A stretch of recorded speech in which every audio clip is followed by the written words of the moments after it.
I mean, I'd rather date a white person than a black person. Why? White people are just, I mean, smooth, white. But do you see how that's like kind of a negative way of believing? I don't know. Because, like, what on earth would make it that like a black person would be considered not that? All like white people look at a black person like disgust, maybe. I don't know.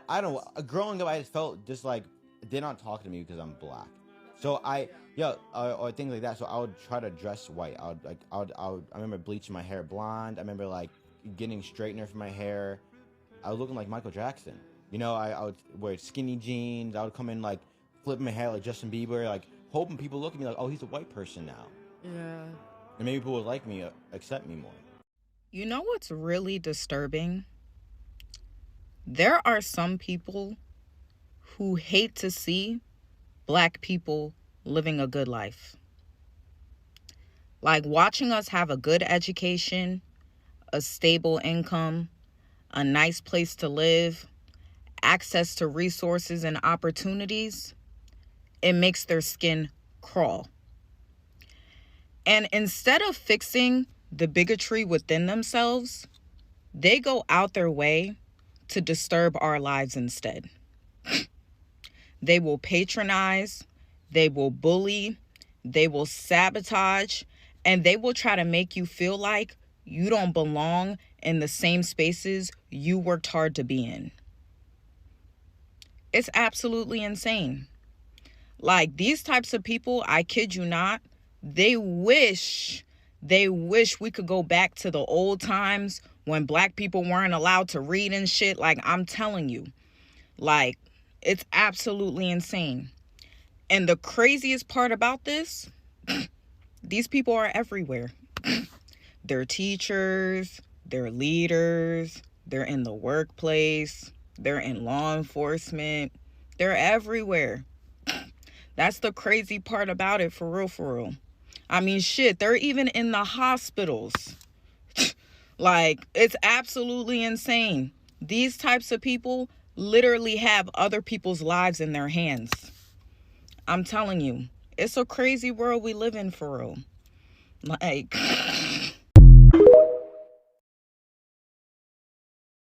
And rising. This racist system has weaponized pretty much everything against black people. We'll start with social media. Black people can't talk about their history or the heinous history of white people without getting suspended. Okay, that's one. I'm going to go down the list for y'all. Y'all know about the home ownership, redlining. Okay, black people still gets the highest interest rates no matter how great their credit is when we go for a home loan or a car loan. While talking about cars, black people get pulled over when they're driving luxury and expensive cars because they weaponize their own success against them. Certain affluent neighborhoods, when black people are walking in certain affluent neighborhoods where they live, they get pulled over. They even get questioned by civilians. They weaponize our success, our wealth against us. Okay? Black leadership. We know that they have murdered every single black leader who has ever stood up to uplift and elevate black people. That is done globally. They weaponize their leadership against them. First class seats on the plane. It's been plenty of times when black people are sitting in first class, they get questioned without these people even looking at their ticket because they're not supposed to be in first class. So they weaponize that against them. Okay. A large check. This has happened to me. Okay. I've gone to the bank where I've done a deal. I got $200,000. They say I'm not supposed to have that. They think the check is fake. The same thing happened to Ryan Coogler when he went to withdraw money from his own account and got arrested for his own success. They weaponized his success against him. Okay. Basically athletic abilities. You see these little kids whooping these little white boys' asses. They have to dominate them in a way that it can't be questioned whether they've won or not. It's the same thing in boxing. Black boxers have had to beat the shit out of their white opponents for them to win. It's never close, but they weaponize their talent against them. Okay? It's the same thing with football, basketball. You understand? Bird was the greatest basketball player until Jordan came in and had to freaking dominate. LeBron had to dominate. Black intelligence. You're not supposed to be intelligent because they're going to weaponize that intelligence against you because they feel, emasculated, especially white men. Healthcare. There's no universal healthcare in this country because universal healthcare would have covered black people. All right. Education. Piece of shit Trump right now is trying to eliminate the Department of Education. Why? Because black people are becoming more educated and black women are leading in that department. Voting. They're gerrymandering right now in Texas because they want to weaponize the voting rights of black people against black people. Okay? Black beauty standards. The black beauty standards, black women can't even wear their hair naturally. They have to go to court. You understand? They weaponize that shit against black women. All right? Black inventions. Everybody think Ford was the first person to invent a car in America. No, it was a black man. They have weaponized that against black people. There isn't one thing these motherfuckers don't weaponize against black people in this world. And y'all need to understand this shit. You understand? This is almost like a battle we can't win. No matter how many steps we make, they go and lie, about everything that we've accomplished. And now they're trying to destroy our accomplishments. Y'all have a good one. Honestly, the hatred that some people have for Black Americans, I really do not know where it's coming from. Because let it make sense to me that this man has the guts, the audacity to say what he said in the first clip that I literally wrote out for you guys. But anyways, who am I? Wonders shall never end, and we'll keep seeing these creatures who they really are. But first, welcome back to the channel. My name is Sonia. Subscribe, like, comment, and share. And credit belongs to original creators of every single clips and stitches we have in our today's episode. And I want to say a very big thank you to every single one of you liking, commenting, sharing, dropping super thanks, and also joining my membership. I do not take you guys for granted. You guys are absolutely the best. And guys, with that being said, let's continue roll out the other clips that I have for you guys. I'll be back with commentaries. Disclaimers: this is just for educational purposes only, not to ruffle on anyone's shoulder or defame anyone. Let's continue watching. I'll be back with commentaries. Why does global Black success look so American? Have you noticed that when the world thinks of Black success, it often imagines African Americans before Africans? I think that is because African success is often met with suspicion in a way that Afro-American success isn't. African American success is more easily framed as legitimate, and that's because it has been stamped with the cultural, economic, and institutional approval of the United States. Therefore, when America validates the success of a Black person, the world is more likely to believe it and accept it. But when that success emerges from Africa, it is more likely to be questioned, politicized, and associated with nepotism and hidden powers. It's also very obvious that African American entrepreneurs do not receive the same treatment or public perception as African entrepreneurs. The American success story is often tied with ambition and started from the bottom, now we're here. Whereas African success stories will most likely be met with doubt about political connections and so on. And part of that is also because the starting from nothing narrative is not believable in Africa, where social mobility is way more difficult to access. Wealth is way more socially and politically inaccessible, which means that African entrepreneurs have to justify their wealth way more. They need to explain and defend their success in a way that African Americans are simply not required to. African success is simply not granted the same presumption of legitimacy. And that's because Afro-Americans benefit from a national legitimacy that Africans do not have. Their success is often protected by the American system, whereas African success, meanwhile, is still treated as suspicious.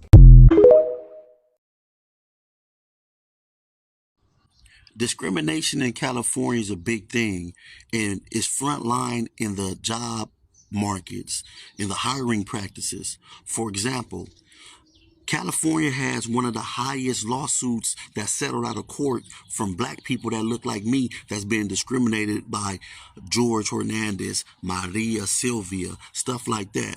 What am I saying? The Hispanic population in California, when they get jobs and they own businesses, they discriminate against blacks. They say if you're not bilingual, if you can't speak Spanish, no, you don't get to work here. That's actually against the law. It also comes out in more subtle ways. What they do is the Spanish-speaking community boldly would say, replace that one with a Spanish-speaking one. They tell the bosses, they tell the managers, hey, we want more Spanish-speaking people here. Boldly, all this is documented. So much so, if you just focus on Los Angeles, matter of fact, you don't want to focus on Los Angeles.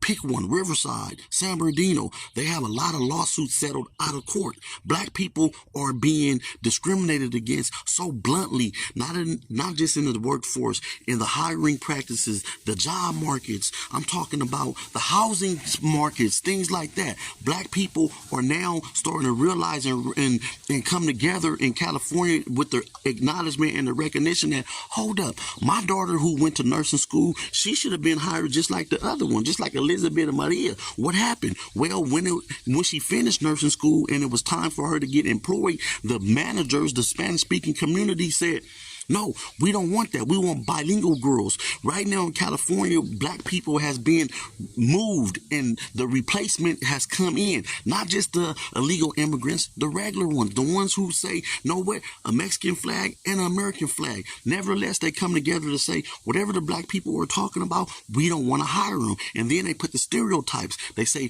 all of them are loud, ghetto, not bilingual, uneducated. Would you be surprised? I know Spanish and several of my friends know Spanish, but Spanish isn't enough to get us through the door because of our skin is our sin in California. It's still going on. I decided to go out with some friends yesterday and I really wanted to dance, but instead of dancing with the regular people that I dance with, I decided to, just try to make new connections and make new friends. So I saw two women at the bar dancing, having a good time. I say, hey, would you guys like to dance with me? They're like, yeah, let's go dance. So we all go to the dance floor, and then there's two girls dancing. And they're so beautiful, like they're having such a great time. And then eventually they join with us, and now there's 5 of us dancing. 2 more girls come out of the restroom, and they're like so hyped. And now it's 7 of us dancing, and we're all dancing together. And when I tell you, the energy was just high and it was just very, very beautiful. All of us were black. So beautiful to see, different types of black women, different types of black beauty. Like, it was truly beautiful to be a part of that. You can see that some people were actually admiring it as well. Sitting in their sections, like you can see some people were actually just admiring all of us having a great time. Well, suddenly this guy comes into the circle with this blonde girl, and he nudges me out of the way with his back and the woman that was next to me, because like I said before, we were in a circle. He nudges the woman next to me with his back. He nudges me and he starts twirling this blonde girl around in a circle. Like some sort of like a prop. I thought that maybe I was just reading into things until I looked around me and everybody else was so confused, like, what is going on? Because the vibes were off. It was just really, really off, We just were trying to really understand what was going on. The guy, he wasn't smiling at anyone. He didn't say hi to anyone. He was just looking at the blonde girl, and the blonde girl didn't say hi to anyone, didn't look up at anyone. She just twirled in the circle, and then they left. And that was just very, very strange. They weren't dancing with us at all. The vibes were off. Things went back to normal after they left, and we all started enjoying each other's time and just really vibing and having a great time. Now, I'm saying all this to say, this is what black women, including myself, experience from time to time. Not all the time. If you are black, you will know, because for some reason, certain non-black people feel the need to try to humble you, you know? And what's so funny is that another thing that I notice, now this happens to me personally with white women and Hispanic women. Not all, okay? Not all. I'm not saying all women, I'm not saying all non-black women are racist, but I'm saying that some are. Some at least feel like they're superior. Every single time that I go out to a cocktail bar, I get hair flipped directly in my face. There's this mindset that certain non-black women have where they believe that we want their hair. I understand, because of history and white supremacy, that a lot of people believe that they are actually superior, you know, and better than black people. The world is starting to wake up as to why slavery even existed in the first place, and it's not because black people were inferior. It's not. You know, at night I got hair flipped in my face behind this white girl. She looked over her shoulder, saw that I was behind her, and flipped her hair directly in my face. We were taught to not like our hair. We were taught to not like our hair. Like, what is the reason why people try to put a whole race down? You know, make them feel inferior. No one robs an empty home. I'm coming on here to speak for myself and my experiences, and for the experiences that I know other black women go through. We never wanted to be white. We never wanted to be white. We never wanted to look white. If a black woman hates anything about herself, it's because she was taught to hate it. It's because she was taught to minimize herself. And whether people like to hear it or not, it needs to be heard. At the same time that I get hair flipped in my face, those same girls will have this done and lip filler and, you know, all of the facial enhancements and surgical procedures that come naturally with being black. And I just want to make it clear that I don't absorb any of this. It's mainly just an observation. It's kind of inevitable for me to not experience this because I am black. And the more and more it's not talked about, the more we can't bring awareness to it. When I go out to genuinely have a good time and make the most of the moment. I don't go out flipping my hair in people's faces, barring my way, being rude, and inserting myself in spaces to try to, you know, get people to react to me. All the people that love to do this to try to see if they can get a reaction out of black women, it is so apparent and obvious. Like, nobody there was like, or like, that's what I'm talking about. Like, and it was embarrassing because people realize it's a projection, you know? It doesn't look like, I'm blonde and I'm better than you. It looks like, please be jealous of me. That's what it looks like. Why do they want to discredit us so bad? So everybody else outside of the United States of America that's deeply melanated like us wants to discredit us because I feel like they want to humble us and knock us down a notch. They cannot wrap their heads around the fact that we've made such a monumental, iconic mark on the globe that they themselves have not been able to make. They can't fathom it. Especially because they don't see us as an ethnic group. They feel like we're cultureless. They feel like they're the ones from the motherland or even the ones from the Caribbean, because this lady might be Caribbean. Because a lot of the Black Brits, they're African and Caribbean. So they're like first and second gen, so I'm not sure. But they just can't believe it. Like, how is it that Black Americans don't govern themselves? You know what I mean? Like, we live side by side with our oppressors. We live side by side with people that have been literally G-siding us, burning down our communities, flooding out our communities, stealing, co-opting, and colonizing, assembling lynch mobs to literally hunt us down in the street like animals. This is literally our lived history and lived experience in this country. And some of us are still experiencing these atrocities to this day.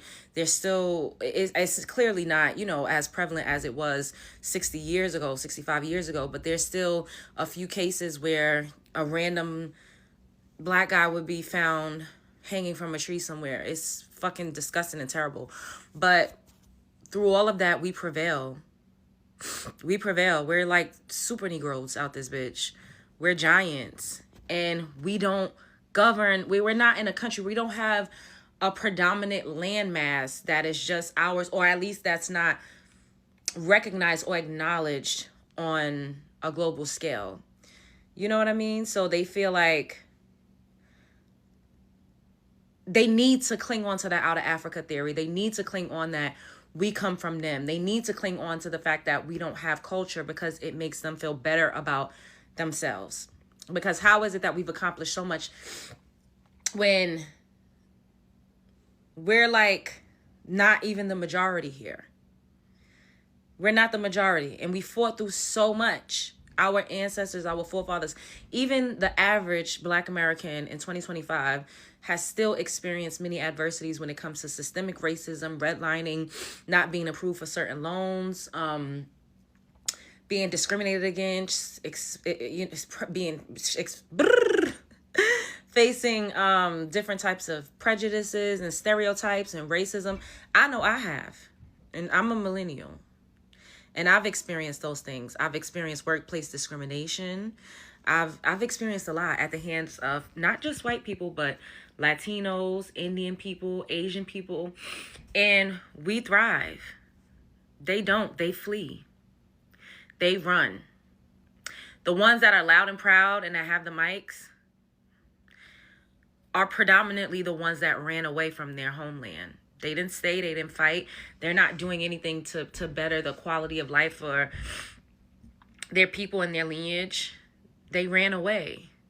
So what else do they have but to cling on to us, to tether to us, and to make it seem like they're the Super Saiyan and we're just like a little peon, a little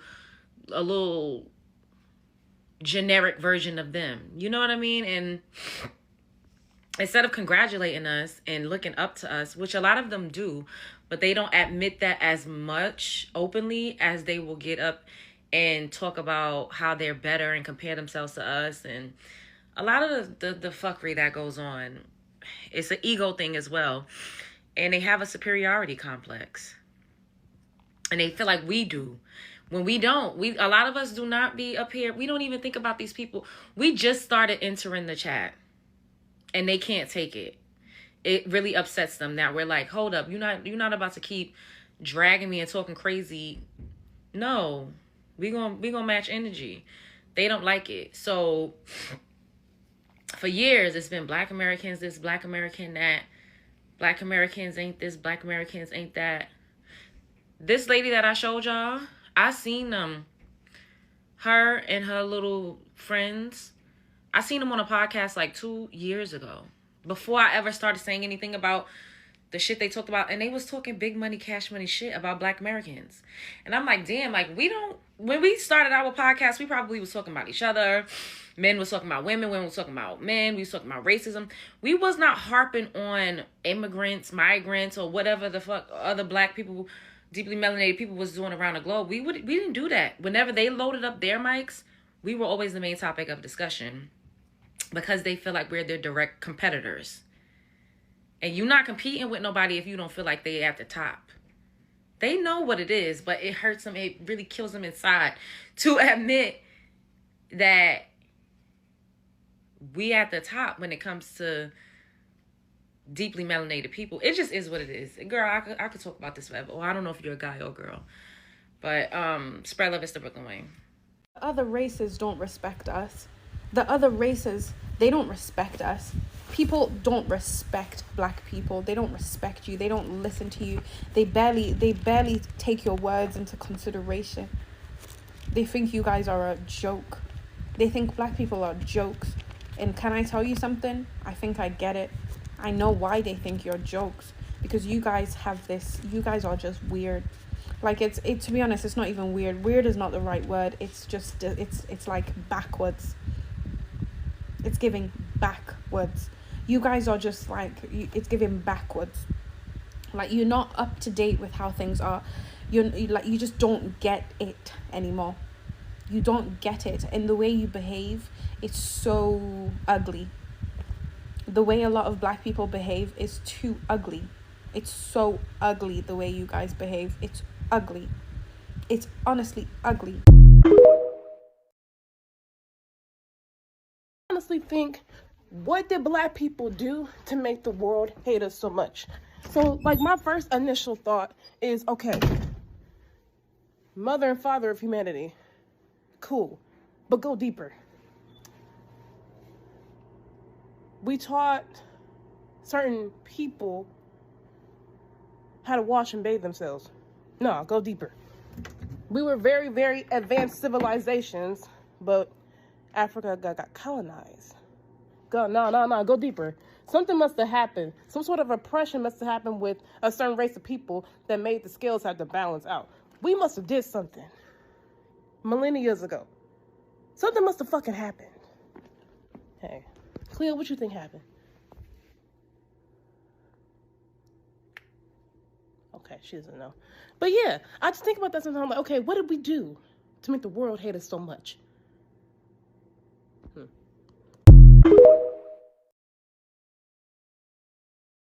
So I'm sitting in the ER and I'm on the computer and I have my phone in my hand. So I'm on the phone. So I'm at the nursing station. And mind you, doctors sit there all the time, maybe to dictate or to put in orders. You know, it's very common for physicians in any specialty to sit at the nursing station. So this lady comes up to me while I'm sitting down on the computer, on the phone, charting. And she's like, "What are you doing?" In like a very condescending, disrespectful tone. I said, "I'm on the phone and I am working." And she said it again. Like she ignored me and disregarded the fact I'm on the phone. She said, "What are you doing?" I said, "I'm on the phone and I'm working." "Are you seeing patients?" I said, "Yo, like, who's this lady?" I guess she was a charge nurse or something like that. And she literally walks around to the state nursing station and she's like looking to see what I'm doing. "Are you working?" I was like, who is this? Who is she talking to? And then she literally realizes I'm actually a doctor. And she's like, "Oh my God, I'm so sorry. Oh my, So she like walked away really fast because she felt embarrassed and stupid. And literally, like, I've never felt so disrespected in my life because I guess she thought I was a nurse and I wasn't working. And she was probably watching me for a while. You know, she was watching me for a while and noticing maybe I was sitting down and thinking I was a nurse or a tech or whatever. And it's just like, that's wow. That is crazy. And I felt so bad. Like, I was so shocked. And it's like they assume every black woman is a nurse or a CNA. And mind you, I didn't have those color scrubs on. I had the color scrubs of a doctor. My badge says doctor. So it's frustrating. I have a theory that people are desperately trying to humble black women. Girl, your theory is right. All seriousness, like, for real, this is historical. People have been trying to control black women for centuries, from policing our bodies, policing our hair, policing our tone. When people see a confident black woman, yeah, it's going to ruffle some feathers. Therefore, when black women are successful and they are proud about that success, they're automatically labeled as someone who is arrogant or someone who thinks that they're better than everybody else, or automatically thinking that we're elitist, which is why somebody might get offended that I wear a black doctor shirt. But I could really care less. I refuse to allow systems of patriarchy to control how I show up in this world.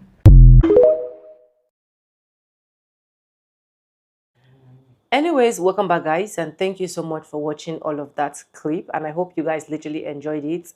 So I find out that every time black Americans are becoming successful or are more successful, other races have issues with that, and of which I don't know where that particular hatred is coming from. You can imagine, is it a Mexican man or an Asian man or an Hispanic man? In the first clip that I played, opening his gut mouth, have the audacity, the effrontery, the temerity to say that he would rather date other race than dating a black person or a black American person. Anyways, I'm not surprised, you know, when something is over unique, right? Or the tendency for those things to be attracted to some evil people would definitely be less. So Black Americans are a unique being as far as I'm concerned. Black Americans are special people. So, and Black people in generally are who they are, not even all of some of these races like the palm colored people that literally do not even want to see us. So the truth is success can attract jealousy across all groups. When someone rise, whether it is in business, music, sports, or politics, some people may feel threatened or envious. That's human behavior, not tied to one race or angry to another. Black Americans have faced long-standing barriers like segregation, discrimination, and unequal access to opportunities. For example, during the Jim Crow law. So when success is achieved despite those barriers, it can stand out more and spark strong reaction, both positive and negative. Now, conflict on social media and news sometimes highlights tension because it gets attention. That can make it seems like, sorry guys, there is a whisper anger, while in reality, many people from different backgrounds celebrate Black success in entertainment, sports, business, and beyond. But still, they still feel the need to be angry with Black Americans. So in all, Black Americans are absolutely what nobody can be compared to. And you guys know, I will keep saying this. I'm not saying just for the perspective of the fact that I am Nigeria. I am Nigeria, but I have an adopted Black American mom and dad. And I've said it several times or countless times on this channel. And at the end of the day, you guys, they are the sweetest as far as I'm concerned. I don't know about others, okay? So for me, if you should give me any single race to choose, I'm going to choose to be a Black person over and over again. But it takes just the wise to understand that particular aspect. Do you guys get what I'm trying to say?